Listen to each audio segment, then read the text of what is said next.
Pessoal, o vídeo passado acabou ficando cortado, ficou bem curtinho mesmo, porque o telefone tocou e aí acabou que o vídeo ficou interrompido. Agora não vai mais acontecer isso, porque eu coloquei em modo avião e aí de fato a gente só vai cortar o vídeo quando eu quiser e não quando as circunstâncias alheias à minha vontade assim o impuserem. Mas para a gente não perder o passado, vamos continuar daqui. Eu estava falando sobre a honra subjetiva e a honra objetiva.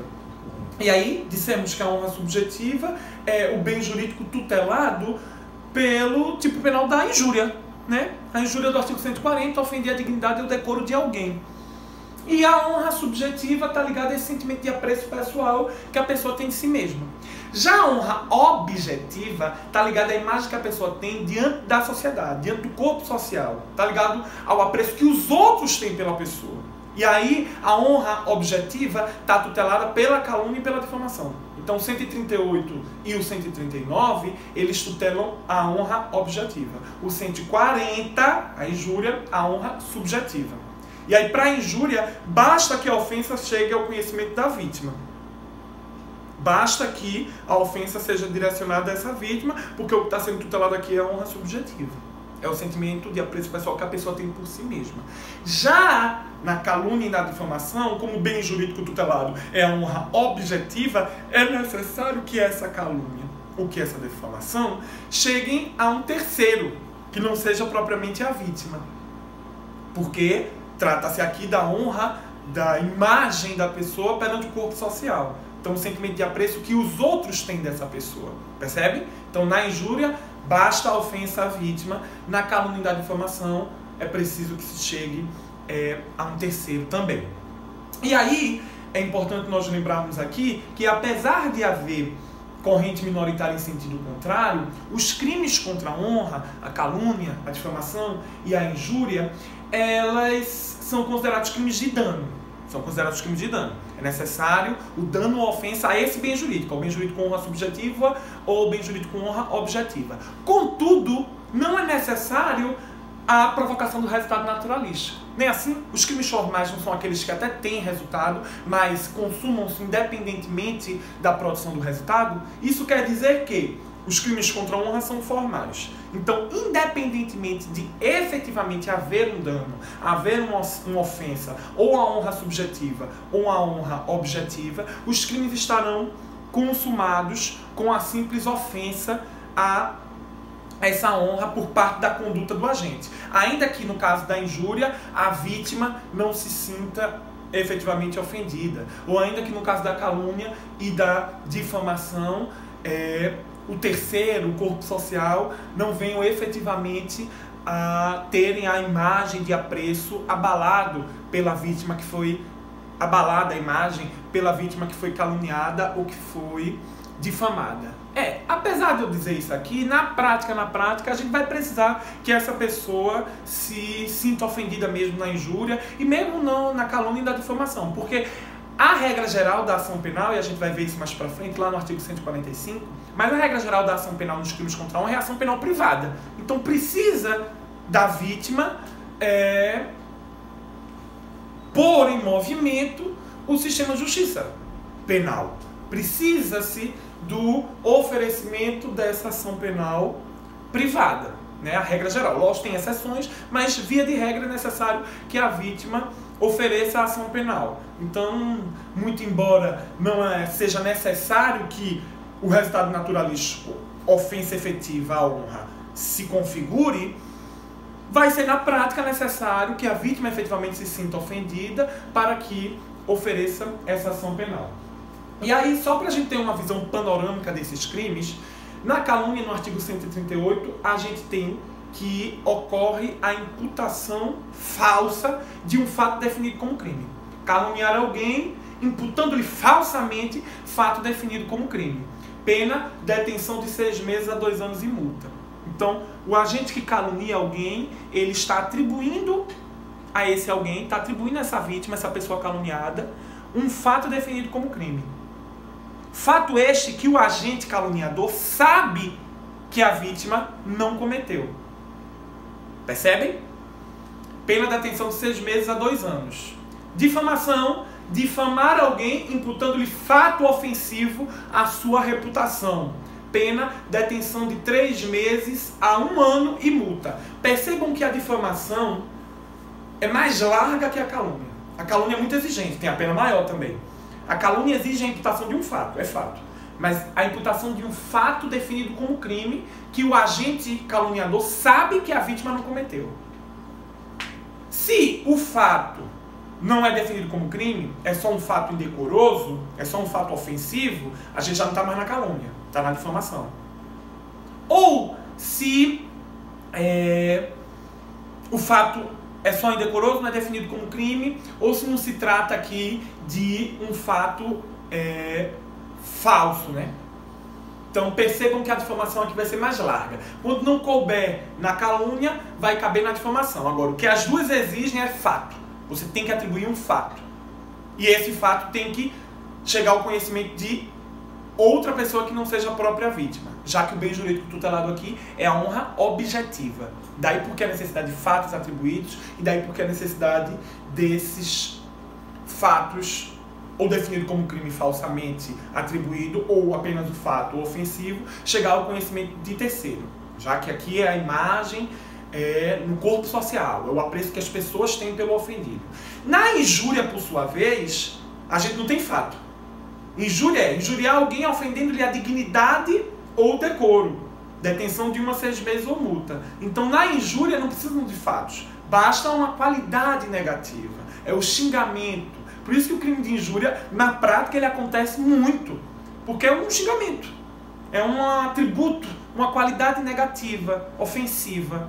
Enfim, não precisa de um fato específico e não precisa chegar ao conhecimento de terceiro. Basta ser direcionado à própria vítima, porque aqui a honra tutelada é a honra subjetiva. É o sentimento de apreço que a pessoa tem por si mesma. Percebem? E aí vejam, na injúria a gente ainda vai ter uma forma qualificada, é a injúria real, quando a injúria consiste na violência ou nas vias de fato, que por sua natureza ou pelo meio empregado se considerem aviltantes. Eu falei sobre isso quando a gente comentou sobre a lesão corporal. Eu falei sobre isso. Lembram que, por exemplo, se alguém corta o cabelo de uma pessoa, a gente pode considerar que aí está havendo injúria real, porque se trata de uma violência que, pela sua natureza, pelo meio empregado, ela é aviltante. Então aqui a gente pode pensar na lesão leve em concurso com a injúria real. Pensar que no concurso formal, impróprio, se havia os desígnios autônomos, né? Então a gente soma as penas. Claro que se essa violência for através de vias de fato, as vias de fato ficam absolvidas pela injúria real. A contravenção das vias de fato ficam absolvidas. E a pena é detenção de 3 meses a 1 ano. Então o que é que a gente tem em todas essas formas aqui de semelhante? Na calúnia, 6 meses a 2 anos. Na difamação, 3 meses a 1 ano. Na injúria, na forma simples, 1 a 6 meses. Na injúria qualificada, injúria real, 3 meses a 1 ano. E multa, além da pena correspondente à violência. Então, todas essas formas, todos esses crimes, na injúria real, se a gente somar com a lesão, pode ser que a gente saia. Mas, pensando só nela, em todas essas formas, 138, 139, 140, caput e parágrafo 2º, são crimes de menor potencial ofensivo. Crimes com pena máxima combinada de até 2 anos, de acordo com o artigo 61, que define os crimes de menor potencial ofensivo na Lei 9099 de 1995, a Lei de Juizados Especiais Criminais. A única forma que vai estar fora da modalidade de infração de menor potencial ofensivo é a injúria qualificada pelo preconceito, a chamada injúria racial, parágrafo 3º. Se a injúria consiste na utilização de elementos referentes à raça, a cor, a etnia, religião, origem ou a condição de pessoa idosa ou portadora de deficiência. Aqui a pena de reclusão de 1 a 3 anos e multa. Não é mais crime de menor potencial ofensivo, porque a pena máxima é de 3 anos. Mas é crime de médio potencial ofensivo, porque a pena mínima é de 1 ano, então ainda admite a suspensão condicional do processo. Todas as outras formas vão admitir os benefícios outros da lei dos juizados especiais criminais, que são a composição civil, a transação penal e a própria suspensão condicional do processo. Pois muito bem. Vamos fazer uma questãozinha aqui, só para a gente ver se essa visão panorâmica a respeito dos crimes contra a honra já assentou. Olha só a questão do exame da ordem unificada, questão da OAB recente, 2017. Roberta, enquanto conversava com Robson, afirmou categoricamente que presenciou quando Caio explorava jogo do bicho, no dia 3 de março de 2017. No dia seguinte, Roberta contou para João que Caio era um furtador. Caio toma conhecimento dos fatos, procura você na condição de advogado e nega tudo o que foi dito por Roberta, ressaltando que ela só queria atingir a sua honra. Nesse caso, deverá ser proposta queixa-crime, imputando a Roberta a prática de... O que é que Roberta praticou? Olha, repara. Roberta, conversando com Robson, imputou a Caio. Então, Roberta, conversando com o terceiro, imputou a vítima Caio. Imputou o quê? Disse que Caio explorava jogo do bicho. Imputou um fato. Isso é um fato definido como crime? Não. É um fato definido como contravenção. Então, não pode ser calúnia. Que a calúnia do 138 é a imputação de um fato definido como crime falsamente a alguém. Não é calúnia, mas é difamação. A imputação de um fato ofensivo, de um fato indecoroso aqui. Então aqui, ó, quando Roberta, conversando com Robson, imputa a Caio esse fato, que ele explorava o jogo do bicho, ela praticou contra Caio o crime de difamação. No dia seguinte, Roberta contou para outra pessoa, contou para João, que Caio era um furtador. Então Roberta aqui, ó, não atribuiu um fato. Ela atribuiu só uma qualidade negativa. Ela atribuiu uma qualidade negativa, atribuiu uma circunstância aqui que ofende a dignidade e o decoro. Tratou-se, portanto, de uma injúria. Injúria não é só o xingamento, sem o fato. Então, furtador é a injúria.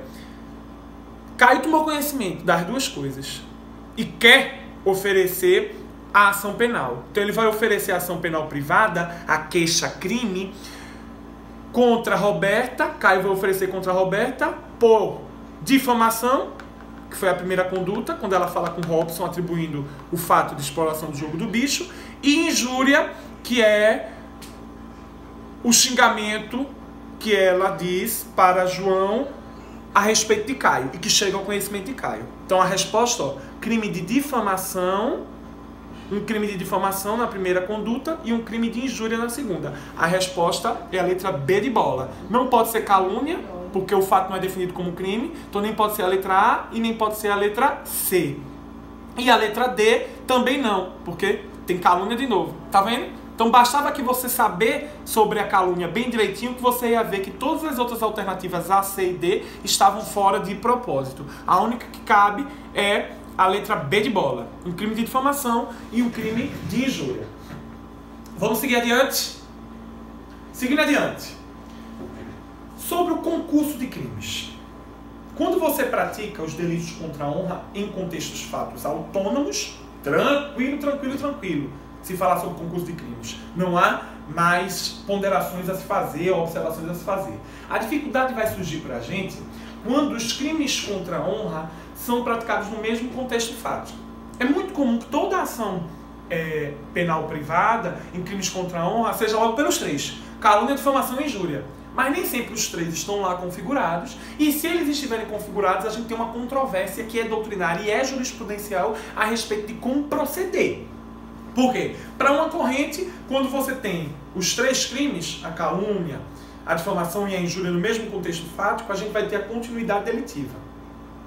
Para alguns vai ser continuidade delitiva sim, para outros não cabe, porque na continuidade delitiva, no crime continuado do artigo 71, a gente precisa de mais de uma ação, configurando cada uma dessas ações crimes da mesma espécie, que por circunstâncias de tempo, lugar e modo de execução, fazem com que as subsequentes sejam havidas como continuidade da primeira. Ocorre que aqui a gente precisa pensar sobre o conceito de crimes da mesma espécie. Crimes da mesma espécie são aqueles que tutelam o mesmo bem jurídico. De fato, o mesmo bem jurídico está aqui tutelado, que é a honra. Contudo, eles precisam estar no mesmo tipo penal. E mais, a gente tem honra objetiva na calúnia da difamação e honra subjetiva na injúria. Então essa primeira posição, embora alguns apliquem, é, digamos, mais minoritária. Temos a segunda posição, que propõe o princípio da consunção. O crime mais grave absorve o crime mais leve. Então, se a gente tem a injúria, a difamação e a calúnia, vão todos serem absorvidos pela calúnia. Tivemos a calúnia e a injúria fica absorvida pela calúnia. E temos a terceira posição, que me parece ser a mais aplicada na doutrina e na jurisprudência, que é o concurso de crimes, formal ou material. Se for uma só ação praticando mais de um crime, vai ser o formal, próprio ou impróprio, a depender dos desígnios autônomos. Ou material, se a gente tem mais de uma ação, somando as penas necessariamente, né? No concurso formal, se ele for próprio, a gente aplica só uma das penas, próprio perfeito, aplica uma das penas aumentada de 1/6 até metade. Se ele for impróprio ou imperfeito, aí a gente soma as penas. Mas esse concurso de crimes vai ser para quando as honras atingidas forem diferentes. Por quê? Na calúnia e na difamação, a honra é objetiva. Na injúria, a honra é subjetiva. Então, entre calúnia e injúria, pode haver concurso. Entre difamação e injúria, pode haver concurso. Agora, calúnia com difamação, aí a gente poderia aplicar a continuidade delitiva ou o princípio da consunção. Essa me parece a posição mais majoritária, embora seja muito controvertido isso daqui. Inclusive, o STJ já reconheceu, tem precedente reconhecendo concurso entre calúnia, difamação e injúria, as três. Concurso das três, em situação na qual o agente as divulga no mesmo contexto fático, através de um escrito só. Num escrito só, o agente imputa um fato definido como crime a alguém, um fato que não é definido como crime, mas é ofensivo, um xingamento, uma qualidade negativa, e nesse mesmo escrito, temos um contexto só, ocorreram 3 crimes, o STJ considerou que os 3 estavam lá tipificados em concurso. Então, é bem controvertido, bem controvertida a situação em que a gente há o concurso de crimes. É importante apenas a gente conhecer essa controvérsia aqui e saber que a gente pode se deparar com ela na prática. Mas veja que as questões costumam tomar o cuidado de não colocar a gente diante da controvérsia. Vê como a OAB fez a questão que a gente resolveu. Num dia, ela atribui o fato, a difamação, falando com uma pessoa. No outro, falando com outra pessoa, ela pratica a injúria. Então são contextos fáticos diferentes. Aí dá para falar nos 2 crimes sem nem pensar em concurso, sem nem pensar em absorção, né, no princípio da consunção. Então normalmente a questão vai vir assim, sem recair na controvérsia. Se ela recai na controvérsia, normalmente vai ser naquelas questões dissertativas, porque elas querem a dissertativa justamente que você explore a controvérsia e demonstre que domina a discussão, não é verdade? E aí a gente ainda tem que lembrar aqui do chamado bullying, da intimidação sistemática, que está lá tratada pela Lei 13.185 de 2015, é muito comum nas escolas, e trata-se de uma lei não penal, essa que regula o bullying. Trata-se de uma lei não penal, ela não prevê sanções penais ou cíveis, ela tem apenas uma finalidade programática. Mas aí dentro da prática de intimidação sistemática, de bullying, pode haver, como normalmente há, crimes contra a honra. Que no bullying você tem uma perseguição que pode ser psicológica, que pode ser com violência física, até violência emocional, e com ofensas à honra, né? Crimes contra a honra. Normalmente aqui de injúria pra gente, mas também de difamação eventualmente. Fica mais difícil até pensar na calúnia, na prática, no dia a dia. No dia a dia o bullying vem mais através mesmo da injúria. E também da difamação, mas sobretudo da injúria. Tá ok? Então a gente vai começar agora o estudo sistematizado de cada um desses crimes, cada um desses tipos penais. O primeiro deles, a calúnia, que eu vou continuar no próximo vídeo para a gente ficar com esses vídeos mais curtinhos e ficar fácil de vocês baixarem aí e de eu também baixar para que vocês assistam, tá certo? No próximo vídeo a gente continua.